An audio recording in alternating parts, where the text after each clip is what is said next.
définition d'une fonction. Définition. F est une fonction d'un ensemble A vers un ensemble B. Donc, on écrit comme ça, F qui va de A vers B.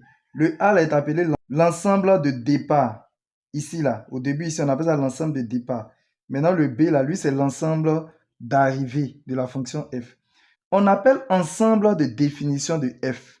Ça veut dire ensemble de définition de la fonction F. L'ensemble des éléments de A. Ça veut dire qu'on va prendre les éléments qui sont dans A, qui ont une image par F dans B. Voilà. Maintenant, l'ensemble des définitions, comme on note en général, on note habituellement DDF. Vous avez compris, DDF. D et puis on met un petit F en indice. L'ensemble des définitions de F. Je vais essayer de vous expliquer l'ensemble des définitions avec ce graphique-là. Suivez. C'est quoi on appelle une fonction d'abord? Une fonction qui va de A vers B, là, c'est toute correspondance qui a chaque élément de A, là. C'est-à-dire que quand vous prenez un élément de A, associe un élément de B ou bien 0 élément de B. Donc, je vais prendre un exemple. Je prends l'élément qui est là. Lui, je peux dire qu'il associe celui qui est ici. Donc, quand j'ai pris le deuxième point ici, il associe cet élément-là. Si je prends, par exemple, ce troisième point-là, lui aussi, il associe cet élément-là. Donc, ça veut dire quoi? Tous les éléments qui sont dans A ici, là, pour que cette application-là soit une fonction, tous les éléments qui sont ici, là, ils doivent être reliés. C'est ça qu'on dit qu'ils associent là. Ils doivent associer un élément de B ou bien aucun élément. Maintenant, regardons, lui là, il a associé à un élément. Lui aussi, il a associé à un élément. Et puis lui là, il n'est associé à aucun élément. Donc ça, c'est vraiment une fonction. Ça va? Je répète encore, pour que F soit une fonction là, tous les éléments que vous prenez ici dans A là, doivent être associés à un élément ici. Ils doivent être associés, reliés à un élément ici, ou bien ils peuvent ne pas être associés à un élément ici. Comme lui là, par exemple, n'est pas associé à un élément. Maintenant, c'est quoi on appelle DDF? Suivez, je vais mettre les points qui sont ici là en rouge. Je vais passer dedans. DDF, c'est quoi? Ce sont les éléments qui sont dans A, non? Hein? Ceux qui sont ici là. Mais pas n'importe qui. C'est ceux qui ont des images ici. C'est-à-dire que ceux qui sont associés aux éléments qui sont ici. Donc ici, si on veut voir notre DDF, c'est les deux éléments là. C'est les deux là seulement. Pourquoi?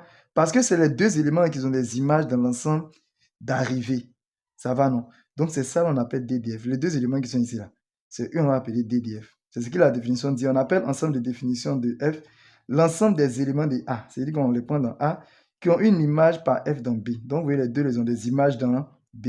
On note ça habituellement DDF. On va donner des exemples avec les fonctions de façon concrète. Ensemble de définitions de certains types de fonctions. Vraiment, ça c'est la base. Si vous comprenez l'ensemble des définitions de ces types de fonctions-là, je pense que vous allez pouvoir trouver l'ensemble des définitions de plusieurs types de fonctions. Donc ici, on va commencer. On va prendre P de x et Q de x des polynômes. On considère que P de x et puis Q de x, ça sont des polynômes. Pour déterminer l'ensemble des définitions d'une fonction f telle que, bon, premier qu'on a des polynômes, je vais vous expliquer les différents cas. Vous pouvez avoir les fonctions polynômes. On peut vous demander de déterminer l'ensemble de définitions des fonctions comme ça, les polynômes là. Ici, ne vous fatiguez même pas, c'est grand R. On va voir ça dans quelques exemples. Maintenant, il y aura aussi les fonctions racine carrée. C'est-à-dire, vous aurez racine carrée, par exemple, de x plus 9. C'est un exemple. Hein. Donc, il y a racine carrée aussi. Vous devez maîtriser comment on fait son ensemble de définitions. Il y aura les fractions rationnelles. Une fraction rationnelle, c'est une fraction dont le numérateur, en haut là, c'est un polynôme. Et puis, le dénominateur est un polynôme. Donc, on va voir ce cas aussi. Maintenant, il y aura les fractions où le dénominateur est écrit avec radical. Vous voyez ici? Ici, on a racine carrée en bas ici, au dénominateur. Et puis, il y a les fonctions valeurs absolues. Vraiment, si vous maîtrisez les 5 cas là, je pense que les ensembles de définition, vous allez pouvoir vous en sortir. Donc, nous allons commencer par le premier cas, les polynômes. Donc, premier cas, les polynômes. L'ensemble des définitions des polynômes là, c'est grand R. Maintenant, il faudrait que j'explique la notion de polynôme. C'est bon? Maintenant, avant d'expliquer la notion de polynôme, nous allons expliquer la notion de monôme. C'est quoi on appelle un monôme? Un monôme, c'est toute expression de la forme AX exposant N. Maintenant, le A, là, c'est un nombre réel. A appartient à R. Vous avez compris, non? A, là, ça peut être n'importe quel nombre que vous voulez. Tous les nombres réels que vous connaissez. Racine carrée de 2, moins 1 sur 2, 17, tout ce que vous voulez, le A, là. Maintenant, X, c'est l'inconnu, la lettre. Souvent, ça peut être Y, Z, ce que vous voulez. Maintenant, le N, l'exposant, là, ça fait très attention. Lui, il appartient à grand N. l'ensemble des nombres entiers naturels. Quand on dit grand N là, c'est 0, 1, 2, 3, 4, 5, 6, 7, 8, 9, 10, 11, 12, 13, 14, ainsi de suite. Vous comprenez, hein? C'est ça qui est grand N. Donc, je vais donner exemple de quelques monomes.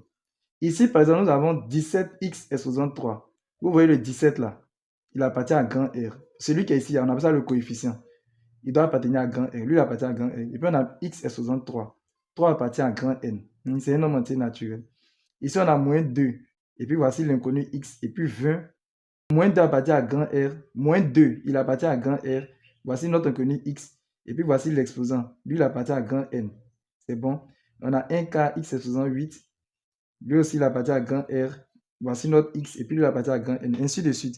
Racine carrée de 2, c'est un nombre réel. Vous voyez, non? On a x. Et puis, lui, l'exposant, il appartient à grand N. On vient ici. On a moins 2. Moins 2, il appartient à grand R. Maintenant, on a x. Peut-être d'autres vont me dire, mais après exposant. Sachez qu'ici, c'est comme si on a 1 ici. Hein. Vous avez compris? L'exposant, c'est 1. Ici, on a x exposant 7. Ici, il y a un nombre ici qui est 1 aussi. Il y a 1 ici.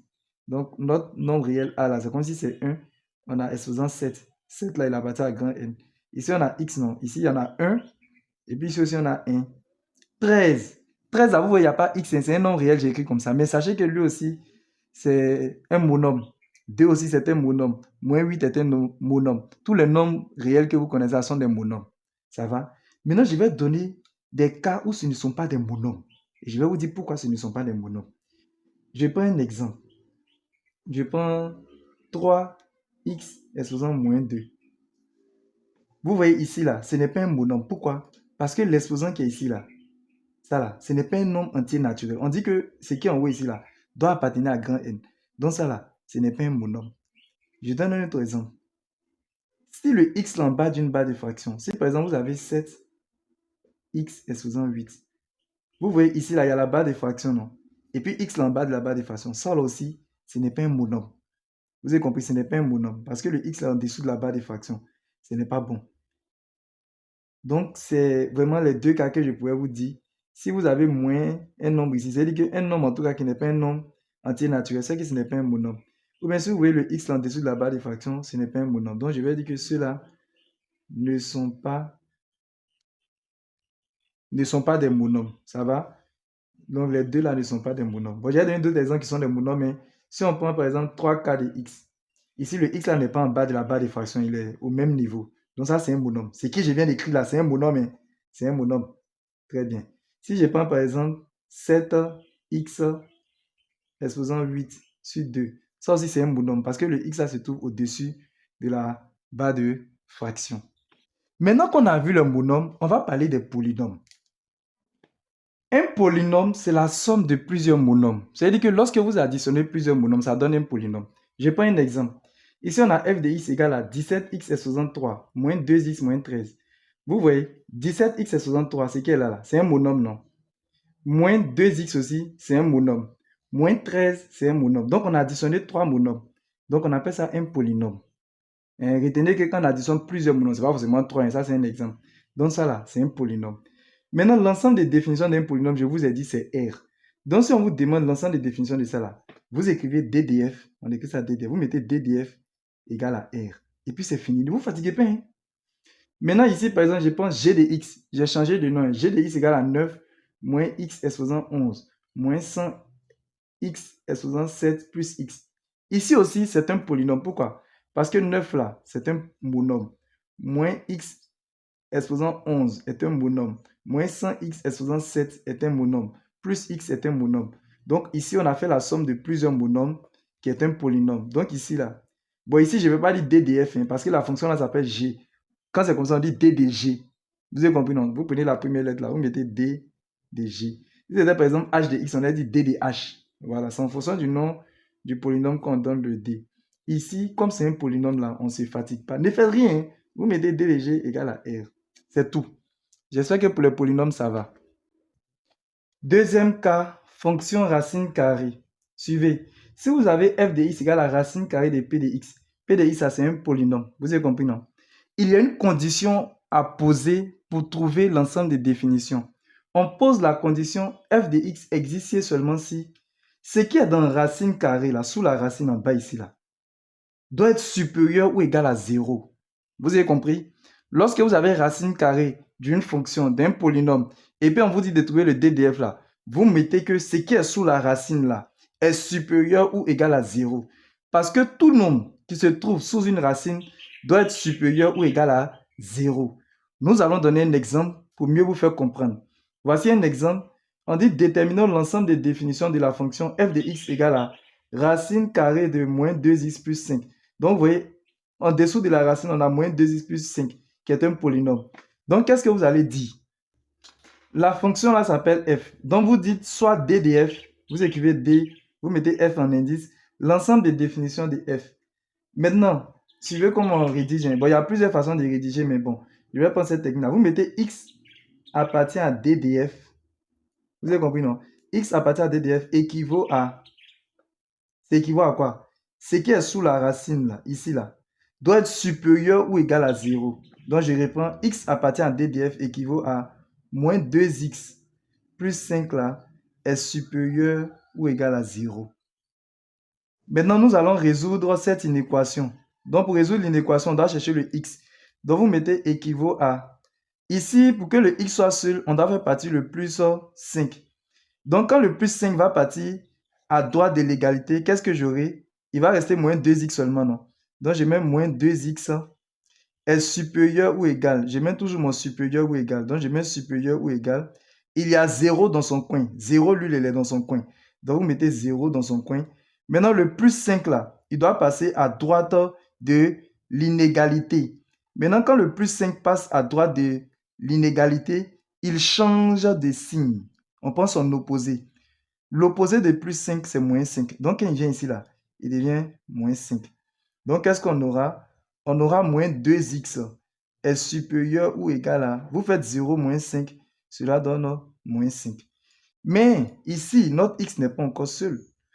Pour que notre x soit seul, on doit faire partir le moins 2, n'est-ce pas? Maintenant, comment on fait partir le moins 2? Suivez-moi. Vous allez diviser ici par moins 2, le membre de gauche là. Et vous allez diviser aussi par moins 2. Mais comme ici, on a une inégalité, en divisant ici par moins 2, et puis en divisant ici par moins 2, qu'est-ce qui va se passer? Le sens là, c'est que vous voyez ici là, ça va changer. Ça va devenir inférieur ou égal. Ça va? Donc, on va commencer. Donc ici là, je vais diviser par moins 2. Donc j'ai moins 2x, et puis je divise ici par moins 2. C'est bon, non? C'est pour enlever le moins 2 divisé par moins 2. Maintenant, ça là, vous voyez le sens qui est là. Je dois changer. Je dois mettre... Ici, c'était supérieur ou égal, non? Mais je dois changer en inférieur ou égal. Pourquoi? Parce que j'ai divisé par un nombre négatif. Je vais vous donner d'autres exemples tout à l'heure. Et comme j'ai divisé ici par moins 2, je dois diviser aussi à droite là par moins 2. Donc j'ai moins 5 divisé par moins 2. Maintenant, nous allons effectuer les calculs. Moins 2 sur moins 2 ici, là, ça donne 1. Vous avez compris, non? Donc, on aura 1 fois x, ça donne x. Donc, je ne vais même plus écrire quelque chose. Je vais mettre x là seulement. Donc, on a x inférieur ou égal à... Ici, là, les moins là vont se simplifier. Donc, je bats un moins en haut et puis je bats un moins en bas. Donc, j'aurai 5 sur 2. Ça va? Donc, j'ai trouvé x est inférieur ou égal à 5 sur 2, non? Maintenant, ça là, cette écriture-là, je vais traduire cela par un intervalle. Si x est inférieur ou égal à 5 demi, là, ça veut dire quoi? Quand on dit x est inférieur, c'est-à-dire il est plus petit. Ça va, non? Donc, on aura à faire des moyens l'infini dedans. Ça veut dire que x, là, il appartient à l'intervalle moins l'infini. Dès que vous voyez plus petit, là, pensez à moins l'infini. Vous avez compris, non? Moins l'infini et puis 5 demi. Vous mettez le nombre qui est ici. Maintenant, 5 demi, là, je vais fermer ou bien je vais ouvrir. On ferme l'intervalle. Pourquoi? Parce qu'ils ont mis inférieur ou égal. À cause du égal. Vous avez compris, non? À cause du égal, là, je vais fermer l'intervalle. Donc, je ferme l'intervalle. Ça, là, vous n'êtes pas obligé d'écrire sur votre feuille. C'est pour vous expliquer. Donc, quand vous finissez ça, vous mettez DDF. DDF, là, l'ensemble des définitions, c'est l'intervalle. C'est l'intervalle ouvert en moins l'infini, fermé en 5 demi. Bon, j'ai oublié de préciser, hein, f là, c'est une fonction qui va de R vers R. Vous avez compris? Nous allons voir un deuxième exemple. Suivez, hein, je vais utiliser une autre façon de rédiger. Et c'est cette façon-là que moi, je vous conseille. C'est bon? Ici, on nous dit soit f, la fonction définie de l'intervalle ouvert en moins l'infini, fermé en 0, vers R, qui a pour x associé racine carrée de 7x plus 3. Cette écriture-là, n'ayez pas peur de cette écriture-là. Ça veut dire x associe racine carrée de 7x plus 3. Qu'est-ce que ça veut dire, ce qu'ils ont écrit là? Cette partie-là. C'est comme si on vous disait f de x là est égal à... Genre cette partie-là, non. C'est genre f de x, c'est ça, ils ont écrit ça comme ça. F de x égale à racine carrée de 7x plus 3. Donc, il ne faudrait pas que cette écriture-là vous embrouille. Maintenant, on doit déterminer l'ensemble des définitions de cette fonction-là. Voici l'autre rédaction que moi je vous propose. On sait que DDF, c'est l'ensemble des définitions de f. Vous écrivez DDF égale, suivez avec moi, DDF égale, vous ouvrez une accolade. Maintenant, vous mettez x appartient à l'ensemble de départ. Vous prenez l'ensemble de départ, c'est-à-dire que l'ensemble qui est ici, là. Vous avez compris, non? Je réponds DDF égale accolade, x appartient à l'ensemble de départ. Donc, x appartient à l'intervalle ouvert en moins l'infini, 0, fermé. Et puis, vous mettez tel que là, c'est cette barre-là. Vous avez compris, non? Barre comme ça, barré comme ça. Maintenant, tel que quoi? La condition, c'est que quoi? Je vous ai dit que quand vous avez racine carrée, là, il faudrait que l'élément qui se trouve sous la racine ici, là, soit supérieur ou égal à 0. C'est bon? Donc ici, on va mettre 7x plus 3. C'est lui qui se trouve sous la racine. Donc 7x plus 3 supérieur ou égal à 0. C'est bon? Maintenant, nous allons résoudre l'inéquation 7x plus 3 supérieur ou égal à 0. Tout en sachant que le x est pris dans l'intervalle ouvert en moins l'infini 0. Donc j'ai écrit résolvons l'inéquation 7x plus 3 supérieur ou égal à 0. Donc on a 7x plus 3 supérieur ou égal à 0. Qu'est-ce que cela nous donne? Nous, on veut que le x soit seul. C'est bon? Donc on va faire passer d'abord le plus 3. Donc quand le plus 3 va passer de l'autre côté, on aura d'abord 7x. 7x supérieur ou égal à 0 est dans son coin. Le 0 qui est ici, là, vous mettez 0. Maintenant, le plus 3 là, il va quitter à gauche pour aller à droite. En changeant de signe, on pense en opposé. L'opposé de plus 3, c'est moins 3. Donc je mets 0, moins 3 ici. Cela équivaut à quoi? J'aurai 7x supérieur ou égal à 0 moins 3 nous donne moins 3. Maintenant, comme je veux que le x soit seul, je dois faire passer le 7 de l'autre côté. Mais cette fois-ci, là, le 7 là multiplie le x. Comme je vous l'avais expliqué de l'autre côté, je vais diviser tout le monde par 7. Puisque je vais enlever le 7. C'est le 7 là que je vais enlever, non? Donc, je vais diviser ici par 7. Et puis, je vais diviser aussi ici par 7. Mais 7 là, lui, c'est un nombre positif. Je vais diviser par 7 qui est un nombre positif. Donc, ici, là, le sens qui est là, ça ne va pas changer comme pour l'autre là. Vous avez compris? Le sens là va rester intact. Donc, retenez que quand vous divisez par un nombre positif, le sens là ne change pas. Mais si vous divisez par un nombre négatif, comme de l'autre côté, on avait divisé par un nombre négatif, moins 2 là, et puis le sens a changé. Mais ici, c'est un nombre positif. Donc, j'aurai 7x, non? Maintenant, comme je l'ai dit, je divise par 7. Divisez toujours par le nombre qui est collé à x pour pouvoir l'enlever. Est supérieur ou égal, le sens là n'a pas changé, c'est resté même chose. Je mets le moins 3. Le moins 3 aussi, je le divise aussi par 7. Donc finalement, qu'est-ce que j'aurai? 7 sur 7, là, retenez que ça fait 1. Donc c'est comme s'il va rester x seulement. Donc j'ai x supérieur ou égal à moins 3 sur 7. Maintenant, si x est supérieur ou égal à moins 3 sur 7, là, sous forme d'intervalle, ça veut dire quoi? Ça veut dire que le x là appartient. Quand on dit x est supérieur, pensez à plus l'infini. Vous avez compris, non? Je vous ai dit, quand on dit que x est inférieur, vous pensez à moins l'infini. Mais quand on dit x est supérieur, vous pensez à plus l'infini. Maintenant, plus l'infini, là, lui, il est à droite. Il est à droite. Donc, je vais mettre le nombre là d'abord. Maintenant, ici, là, moins 3 septième, là, je ferme ou bien j'ouvre? Je ferme parce qu'ils ont mis supérieur ou égal. Donc, je ferme l'intervalle, moins 3 sur 7. Et puis, je mets le plus l'infini à droite. Donc, ce que vous voyez ici, c'est notre DDF. Vous n'êtes pas obligé d'écrire ça. Donc, on revient, on écrit DDF. Normalement, écoutez-moi très bien ici. Notre DDF devait être ça là. Mais, on a dit au début que le x là, il part de moins l'infini jusqu'à 0. Or, DDF que vous voyez ici là, lui, il part de moins 3 septièmes jusqu'en plus l'infini. Or, on doit s'arrêter à 0. Je vais faire une droite graduée pour vous expliquer. Je vous demande d'être très, très attentif. Très bien. Quand on a commencé le DDF là, on a appris que x appartient à l'intervalle ouvert en moins l'infini 0. Où on a enlevé ça, c'est l'ensemble de départ de la fonction. Donc, je vais vous montrer l'ensemble des départs de la fonction. Regardez, on a pris x appartenant à l'ensemble des départs de la fonction. Donc, écrivez toujours comme ça. X appartient à l'ensemble des départs de la fonction. C'est très important. Hein? Vous allez voir tout à l'heure. Donc, ça veut dire qu'à la base, là, les x que je dois prendre là, ils doivent être entre moins l'infini et puis 0. Maintenant, je viens sur ma droite graduée. Suivez avec moi. Ma droite graduée, là, voilà moins l'infini. J'ai mis moins 3 septièmes. Le nombre qu'on a là, j'ai mis 0 et puis j'ai mis plus l'infini. Notre x à la base, là, on dit il est entre moins l'infini et puis 0. Ça veut dire quoi? Il est entre moins l'infini qui est ici et puis 0, fermé en 0. Donc, je vais mettre le crochet là. C'est bon, non? Notre x là, il doit se trouver dans cette partie-là. Vous avez compris? Notre x là doit se trouver dans cette partie-là. De moins l'infini jusqu'à 0. Il ne doit pas dépasser. Maintenant, comme on a résolu l'inéquation, on a vu que le x là, regardez où il est. Il quitte de moins 3 septièmes jusqu'à plus l'infini. C'est-à-dire que notre x là, lui, il quitte ici jusqu'à il dépasse 0 là, même bien ici, en temps normal. Vous avez compris? Mais, comme on a dit que le x là ne doit pas dépasser 0, donc le x là, il va quitter de moins 3 septièmes jusqu'à il va s'arrêter à 0. Il ne peut pas dépasser. Parce qu'il est dans cette... Regardez, le x est dans cette partie-là. Vous voyez, il est dans cette partie-là. À la base, regardez, il est dans cette partie à la base. Ça va? C'est vrai que quand on a résolu une équation, on a vu que ça dépasse, mais on ne va pas dépasser. Nous, on va considérer toujours l'ensemble des départs. Donc, c'est-à-dire que ce qui va considérer là, je vais prendre, au lieu de prendre normalement de moins 3 septièmes jusqu'à plus l'infini, c'est-à-dire d'ici jusqu'à plus l'infini, je ne vais pas arriver à plus l'infini, je dois me bloquer à 0. Donc, ça sera cette partie-là. Voilà, donc DDF là, c'est cette partie-là. J'espère que je me suis fait comprendre. Hein. Voilà, donc ici, vous écrivez DDF égale intervalle fermé en moins 3 septièmes et puis vous mettez 0.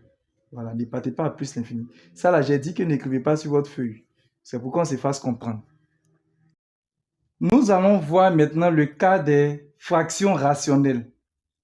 Donc, f de x est égal à p de x sur q de x. P de x c'est un polynôme et puis q de x c'est un polynôme. Les fractions rationnelles, là, c'est simple. Ce sont des fractions où le numérateur, celui qui est en haut, là, est un polynôme. Et puis le dénominateur, celui qui est en bas, là, est aussi un polynôme. Donc ici, la condition, lorsque vous avez des fractions rationnelles, c'est quoi?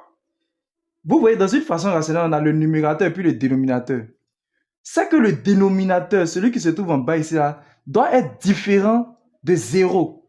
Si vous vous rappelez bien, en classe de 3e, il y a un exercice sur la première leçon, calcul littéral, que vous avez fait beaucoup, où on dit, il faut dire donne les valeurs de x pour lesquelles, par exemple, b existe. Le b, là, c'est une façon rationnelle. Vous avez dit quoi? B existe, c'est seulement si le dénominateur est différent de 0. Vous vous rappelez, non? Très bien. C'est pour bien utiliser ça en seconde C.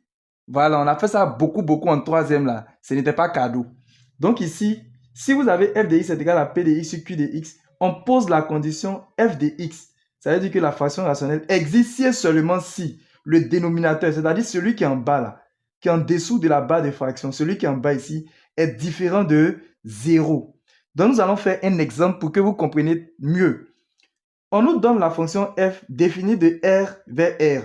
Ça veut dire que l'ensemble de départ c'est R et puis l'ensemble d'arrivée aussi c'est R qui a x associe 1 moins x sur x carré moins 9. Je vous ai dit qu'on écrit x associe 1 moins x sur x carré moins 9. Ne vous inquiétez pas, c'est comme si c'est f de x, c'est qu'ils ont écrit ici, là, cette partie-là. C'est comme si c'est f de x est égal à 1 moins x sur x carré moins 9. Vous avez compris, non? La partie qui est là. C'est ça qui est f de x là. Maintenant, ici, nous avons une fraction rationnelle. Ça veut dire qu'on a le numérateur ici, là, qui est un polynôme. Et puis, on a le dénominateur ici, qui est un polynôme. Pour trouver DDF, là, il faudrait que le dénominateur, c'est-à-dire quoi? Celui qui se trouve en bas, là, en dessous de la barre de façon, celui qui est là, x carré moins 9, là, soit différent de 0. Donc, comme je vous ai dit, on va écrire DDF égale à l'ensemble des x appartenant à l'ensemble des départs. L'ensemble des départs ici, là, c'est R. Vous avez compris? Donc, DDF est égal à, vous ouvrez une accolade x appartenant à R, l'ensemble des départs, hein, tel que, quand on dit tel que, là, c'est comme ça. Vous mettez une barre comme ça. Tel que celui qui est en bas ici, le dénominateur, là, est différent de 0. Donc, je vais écrire tel que x carré moins 9 est différent de 0. Ça va? Maintenant, pour savoir x carré moins 9 est différent de 0, qu'est-ce que ça donne? On va résoudre l'équation x carré moins 9 égale à 0. Si vous vous rappelez, en 3e, c'était la même chose. Quand vous avez écrit, par exemple, b existe si et seulement si le dénominateur est différent de 0, la deuxième phrase, c'était quoi? Résolvons l'équation. Vous vous rappelez, non? Donc ici aussi, on va dire résolvons. Vous prenez la même chose qu'elle a là. Résolvons l'équation. Vous prenez ça là. X carré moins 9 Mais à la place de différent, là, mettez égal. Ne mettez plus différent, vous mettez égal. De toute façon, on dit une équation, ça doit être égal. Maintenant, on va résoudre cette équation-là. Pour résoudre cette équation, je voulais que vous remarquiez quelque chose. Regardez, x carré moins 9 là, il ressemble à une égalité remarquable. Il ressemble à l'égalité remarquable a carré moins b carré. Vous voyez ici, on a x carré moins 9. Seulement que le 9 là, c'est lui qui n'est pas, c'est pas un nombre au carré. C'est pas ça. Donc, nous, on va transformer le 9 là. Suivez, on va transformer le 9 là en un nombre au carré qui donne 9. C'est quel nombre au carré qui donne 9? C'est-à-dire, c'est quel nombre fois lui-même qui donne 9? C'est 3 fois 3, n'est-ce pas? Donc, le 9 là, c'est 3 au carré. Donc, ce que vous voyez ici là, x carré moins 9 égale à 0. Je vais réécrire d'une autre façon de telle sorte à avoir mon égalité remarquable. Donc, j'aurai x carré. Le x à lui, il est 0 au carré. Je mets moins. Maintenant, le 9 là, le 9 qui est ici là, je vais le transformer en 3 au carré. Et j'ai le droit de faire cela. Parce que 3 au carré, ça donne 9. Et puis, je mets égal à 0. Maintenant, vous savez pourquoi j'ai fait ça? C'est pour appliquer la propriété. L'égalité remarquable. Quand il y a a carré moins b carré là, cela donne quoi? Cela donne a moins b. On fait a moins b. Vous prenez le a là, moins le b. Donc, j'ai écrit a moins b, non. Facteur de a plus b. C'est comme cela. Donc, ici, j'ai x carré moins 3 au carré. Donc, qu'est-ce que cela va me donner? Cela va me donner x moins 3. Comme la formule le dit là, a moins b facteur de a plus b. Donc, je vais faire x moins 3. Donc, j'écris x moins 3. Facteur de... Maintenant, je fais x plus 3 parce qu'on dit a plus b. Donc, je fais x plus 3. Je réponds, on fait x moins 3, facteur de x plus 3. Et puis, je mets égal à 0. Maintenant, dit que x moins 3, facteur de x plus 3 égale à 0 là. Qu'est-ce que cela donne? On a vu une propriété en troisième qui dit que a fois b égale à 0 équivaut à quoi? Ça veut dire que a là est égal à 0 ou b égale à 0. On a appelé ça produit nul. Je vous explique cela terre à terre. Ici, là, regardez. Si vous multipliez deux nombres, vous-même réfléchissez. Si vous multipliez deux nombres, c'est-à-dire vous faites un nombre fois un autre nombre, et puis ça donne 0. Qu'est-ce que cela signifie? Cela signifie que parmi les deux nombres-là, il y a un qui est 0 dedans forcé. Parce que tu ne peux pas multiplier deux nombres et puis ça donne 0, alors qu'un parmi eux n'est pas 0. Regardez, par exemple, si je fais 5 fois 0, ça donne 0. Vous voyez, il y a un qui est 0. Si je fais par exemple 0 fois 9, ça fait 0 parce qu'il y a un qui est 0. Donc, c'est ce que cette propriété-là veut dire. Si tu as A fois B qui donne 0, cela équivaut à A est égal à 0 ou bien le B là, c'est lui qui est égal à 0. C'est ce qu'on va appliquer dans notre exercice ici. Parce que dans notre exercice, c'est comme si votre A là, c'est tout ça là. Vous voyez, non? Et puis votre B, c'est tout ça là. Donc, vous avez A fois B qui est égal à 0. Donc, cela équivaut à quoi? Cela équivaut à A, le premier élément là, x moins 3 égale à 0. Ou bien x plus 3 égale à 0. Maintenant, on va résoudre les équations. Donc, on aura quoi ici? Pour résoudre les équations, nous, on veut que le x là soit seul. Pour que le x soit seul, qu'est-ce que je vais faire? On va faire passer le moins 3 à droite de l'égalité. Maintenant, quand le moins 3 va passer à droite de l'égalité, ça veut dire dans le membre de droite, il va changer de signe. Ou bien si vous voulez, on va prendre son opposé. L'opposé de moins 3, c'est plus 3. Ça va? Donc, quand le moins 3 va passer, il va rester x seulement, non? Donc, j'écris x égale. Ici, j'ai 0. J'ai écrit 0 dans son coin. Maintenant, le moins 3, là, lui, il passe derrière ici. Il devient plus 3. Il a changé de signe. C'est bon? On écrit ou. Maintenant, ça va faire pareil. Nous, on veut que notre x soit seul. C'est la même chose. Donc, pour que notre x soit seul, on va faire passer le plus 3 de l'autre côté de l'égalité.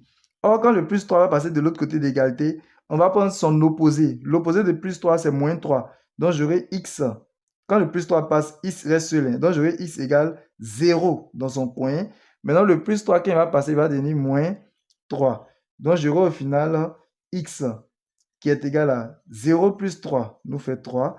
Ou bien x est égal à 0 moins 3 qui nous fait moins 3. Donc, finalement, n'oubliez pas, hein, nous on cherchait les valeurs de x de telle sorte que x carré moins 9 soit différent de 0. Donc, notre x là, il va appartenir au DDF. Ça équivaut à dire que quoi? Ça veut dire que le x là doit être différent de 3. Vous prenez différent maintenant. X est différent de... Bon, je vais prendre moins 3 d'abord. Hein. X est différent de moins 3. Et, c'est et, hein, le x là doit être différent de 3. Vous avez compris? Quand vous finissez de résoudre l'équation en fait des différents là, Quand vous allez trouver égal, égal là, vous revenez pour dire que x appartient à d df équivaut à x là, non? Il est différent de moins 3 et puis x est différent de 3. Ça va? Donc ici, notre ensemble de départ, c'est quoi? C'était R, non? Donc ça veut dire que pour que cette fraction rationnelle existe, on peut prendre tous les éléments de R. Tout nombre réel, on peut prendre tout nombre réel. Sauf moins 3 et puis 3. Ça va?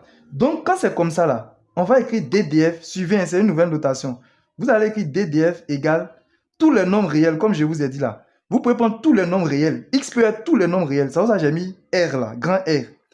Mais sauf moins 3 et puis 3. Maintenant, les ensembles de définition pour dire sauf là, non, vous faites comme ça. Un trait comme ça. C'est comme si ça allait du moins, mais vous penchez ça un peu. Maintenant, sauf qui? Moins 3 et puis 3, non. Vous ouvrez une accolade comme ça. Vous avez compris? Vous ouvrez une accolade, non. Vous mettez le moins 3. Et puis vous mettez point virgule. Vous mettez le 3. Et puis vous fermez l'accolade. Et ça, comme on lit c'est la R privé. Ça, c'est dit privé. C'est que vous voyez là. Privé de moins 3 et puis 3. Ça va, non? Donc, si vous trouvez les X là, vous mettez R privé. Parce que ça doit être différent. Donc, vous mettez R privé de moins 3 et puis 3. C'est comme cela qu'on procède. Nous allons voir un deuxième exemple concernant l'ensemble des définitions des fractions rationnelles. Donc ici, on nous donne G, la fonction qui part de l'intervalle fermé en 0 plus l'infini vers R, qui à x associe x carré plus 1 sur x plus 1 facteur de x moins 2. Je vous ai dit quand on écrit comme ça, là, x qui associe la fonction là, ne vous inquiétez pas, c'est comme si on a g de x. Voilà, cette partie-là, vous voyez cette partie-là, c'est g de x égale x carré plus 1 sur x plus 1 facteur de x moins 2. Donc ici, on dit de déterminer l'ensemble des définitions. L'ensemble des définitions, ici, on va appeler ça d de g, hein, parce que la fonction là s'appelle g. Donc je vais écrire d de g égale, j'ouvre mon accolade. Maintenant, comme c'est une fraction rationnelle, la condition c'est que le dénominateur, l'élément qui se trouve en dessous de la barre de fraction, doit être différent de 0. Mais je vais prendre le x là dans mon ensemble de départ. Donc je vais dire, voici mon ensemble de départ ici. Vous avez compris? Donc on a mis g et puis on a mis l'ensemble qui est là. C'est ça qu'on appelle l'ensemble de départ. C'est ici on commence le départ. Donc je vais dire x d de g égale, j'ouvre accolade, x appartient à l'intervalle fermé en 0 plus l'infini, tel que, je vous ai dit tel que, l'on fait une barre comme ça, tel que le dénominateur, celui qui est en bas là, est différent de 0. Or, le dénominateur ici, c'est x plus 1 facteur de x moins 2. Donc, je vais mettre tel que x plus 1 facteur de x moins 2 est différent de 0. Quand vous avez une fraction rationnelle, le dénominateur doit être toujours différent de 0. Maintenant, qu'est-ce que je vais dire? Je vais dire résolvons l'équation x plus 1. Je vais écrire ça là, mais je ne vais plus mettre différent, je vais mettre égal. X plus 1 facteur de x moins 2 égale à 0. Maintenant, pour résoudre cette équation, je vous ai dit qu'il y a une propriété. Si on a x plus 1 fois, parce que quand c'est comme ça, c'est fois, x moins 2 égale à 0, cela équivaut à quoi? Cela équivaut à, le premier élément, c'est comme notre a là, lui, il est égal à 0. Donc, je vais mettre x plus 1 égale à 0, ou x moins 2 égale à 0. Maintenant, je vais résoudre chacun de son côté. Ici, moi, j'ai besoin du x seulement. Quand il est résoudre, le x doit être seul. Donc, qu'est-ce que je vais faire? Je vais faire passer le plus 1 de l'autre côté de l'égalité. Quand le plus 1 va passer là, on prend son opposé, change de signe. Donc, j'aurai x égale, j'ai écrit 0 qui est dans son coin. Donc, je mets 0. Maintenant, le plus 1 qui est ici là, il vient de l'autre côté ici. En changeant de signe, il devient moins 1. Ou, je vais faire pareil ici. Ici aussi, j'ai besoin du x seulement. Donc, je vais faire partir le moins 2. Donc, j'aurai x égale 0 dans son coin. Donc, je mets le 0. Maintenant, le moins 2, là, quand il passe de l'autre côté, il devient plus 2. Donc, finalement, j'aurai quoi? J'aurai x égale 0 moins 1. Ça fait moins 1. Ou x égale 2. Parce que 0 plus 2 donne 2. Donc, ici, j'ai trouvé x égale à moins 1 ou x égale à 2, non? Donc, ça veut dire quoi? D de G va être égal tous les éléments de R différents de moins 1 et 2. Donc, on écrit x appartient à d de G équivaut à quoi? Équivaut à x là est différent de moins 1 et Vous ne mettez plus ou 1, vous mettez et. X différent de 2. Donc, on écrit finalement D de G égale. Ici, l'ensemble des départs, c'est l'intervalle fermé en 0 plus l'infini. Le X, on le prend dans l'intervalle fermé en 0 plus l'infini. C'est bon. Comme on prend le X dans l'intervalle fermé en 0 plus l'infini, X là appartient à tous les éléments de départ. Ça veut dire que X appartient à l'intervalle fermé en 0 plus l'infini, privé de. Donc, suivez, hein.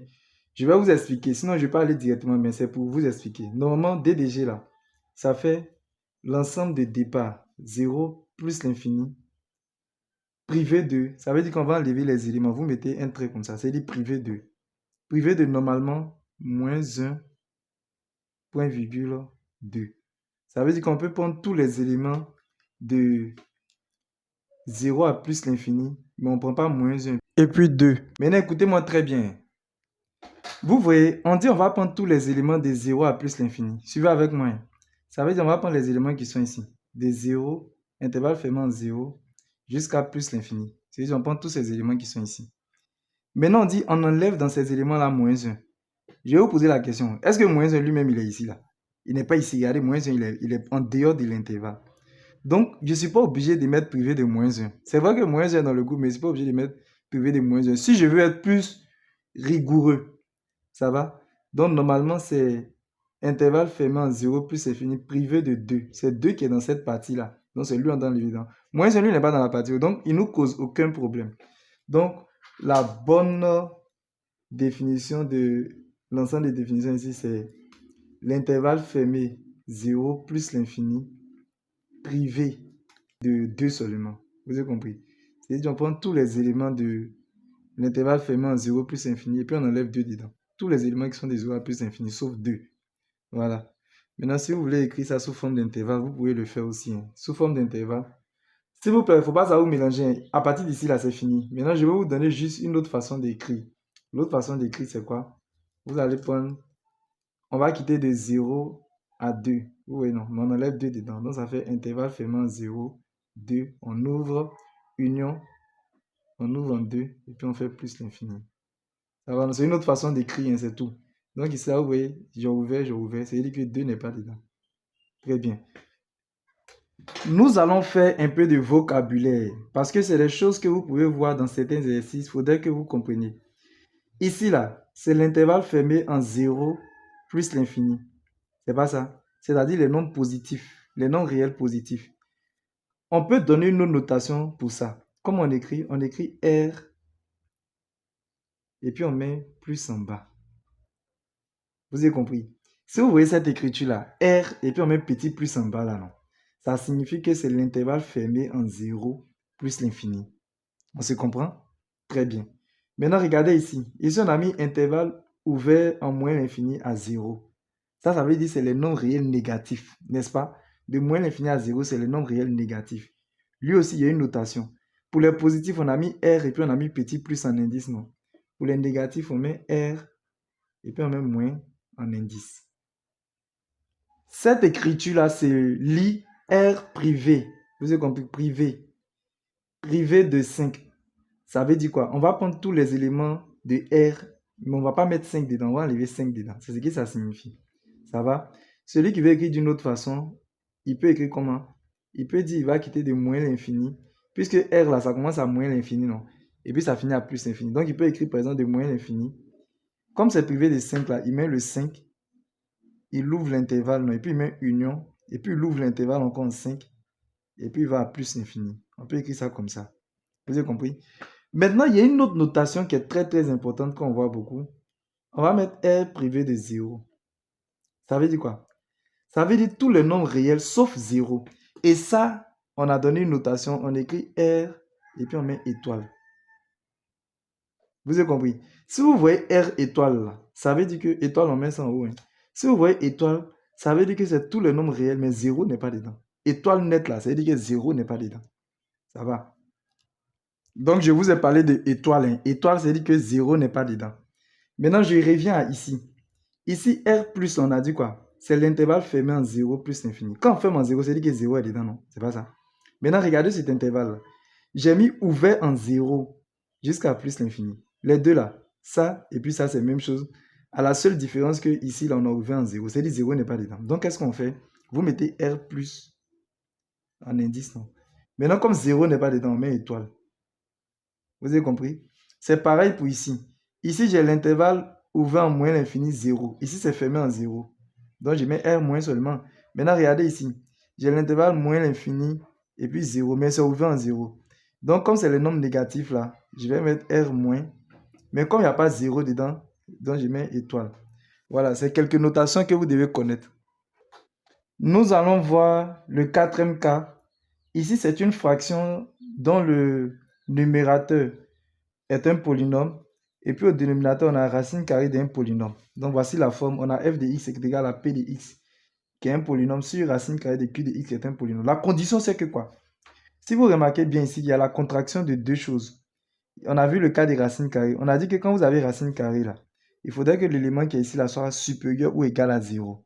Et en plus de cela, lui, il est le dénominateur, donc il doit être différent de 0. Donc, la fusion de supérieur ou égal à 0 et puis différent de 0 là. Regardez, quand on dit que tu es égal à 0, et puis on vient dire que tu es différent encore, c'est que tu n'es plus égal à 0. Donc, ça donne strictement supérieur.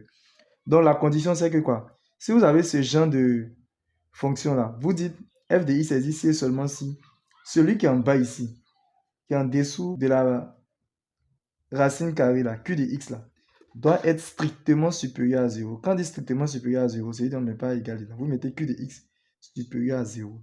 Il n'y a pas ou égal dedans. Donc, on va voir un exemple.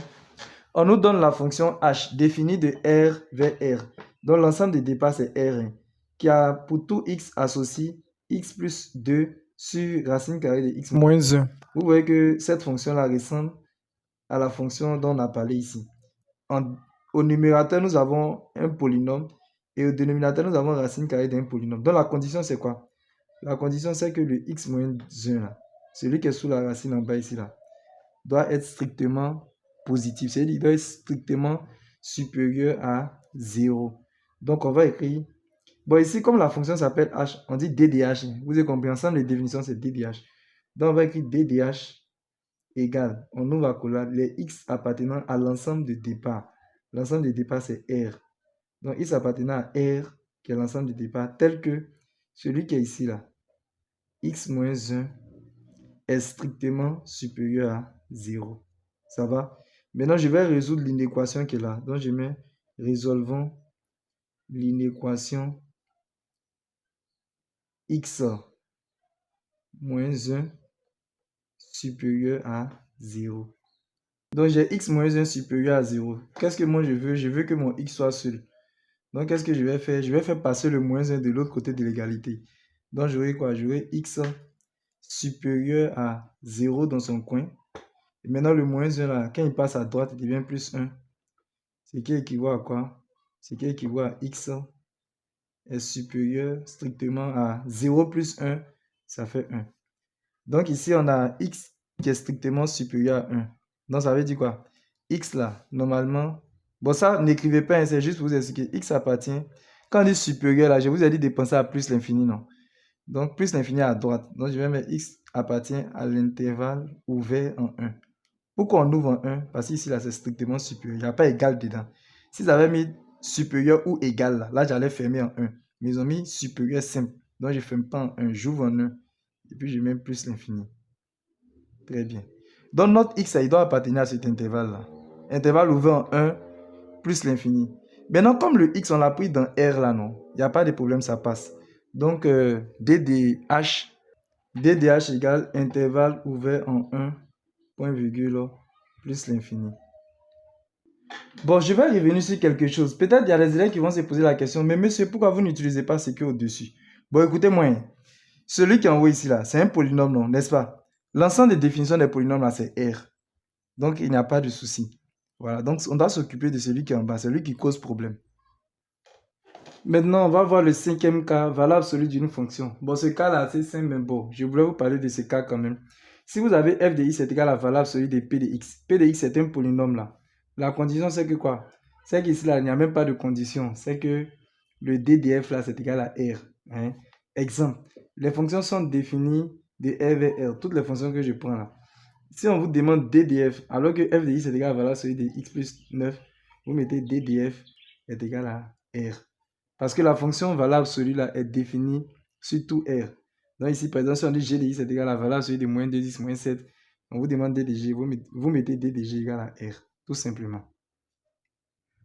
Pour vous exercer, vous allez faire ces deux exercices-là. Exercice 3. On dit recopie le numéro de chaque affirmation suivi de la lettre correspondant à la bonne réponse. Donc vous lisez, vous faites ça. Maintenant, voici exercice 4. On dit dans chacun des cas ci-dessous, f désigne fonction de R vers R. Détermine dans chaque cas l'ensemble des définitions de la fonction f. Donc vous avez vraiment beaucoup de cas, de la lettre A jusqu'à la lettre I. Donc on dit déterminer l'ensemble des définitions des différentes fonctions. Moi, c'est Monsieur Soumaro. Voici mon numéro WhatsApp. Pour tous ceux qui veulent intégrer mon groupe WhatsApp ou qui veulent avoir un suivi particulier, écrivez-moi sur mon numéro WhatsApp qui se trouve ici. S'il vous plaît, lorsque vous allez m'écrire, vous me donnez votre nom, vous me donnez votre classe et vous me dites la raison pour laquelle vous m'avez écrit. C'est-à-dire, vous me dites pourquoi vous m'avez écrit. Si vous m'avez écrit pour comprendre quelque chose, si vous m'avez écrit pour intégrer mon groupe WhatsApp, vous le dites. Maintenant, en plus de cela, je vais vous demander de faire quelque chose pour moi. J'ai une chaîne YouTube. Donc, vous pouvez partir sur ma chaîne YouTube. Vous tapez sur YouTube Max, comme c'est écrit avec S.Facile94. Lorsque vous allez taper cela, vous allez voir ma photo. Vous vous abonnez. Vous allez voir le mot abonner. Vous vous abonnez. Et cela va me permettre, va me donner le courage de pouvoir continuer les vidéos. Je vous remercie. N'oubliez pas de vous abonner aussi, de liker la vidéo, de la partager et de la mettre en favori. Pour toutes vos questions, veuillez les poser dans les commentaires. Merci.